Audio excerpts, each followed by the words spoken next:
their spouses want to work. A restriction has been imposed regarding this. So what kind of solutions can we find in this situation? What are we doing? First of all, as long as your child is in high school in Canada, let's say until the end of high school, and as long as you have a status that includes both study and work permits, which we call international tuition fee exemption, meaning being exempt from international student fees, it is still possible to be a student at a college. It is suitable. In other words, it meets this requirement. But unfortunately, spouses of college students can no longer obtain a work permit during the period of study. If there is a plan to come as a family, at this point, our suggestion might be to look into master's programs. Master's programs are actually divided into two categories, namely private universities and public universities.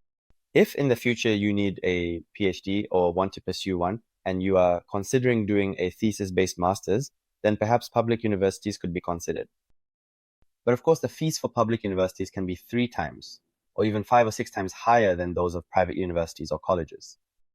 At that point, if our goal is, for example, to come to Canada as a family, if what we want is to obtain status and so on, then the master's programs at private universities are also very suitable.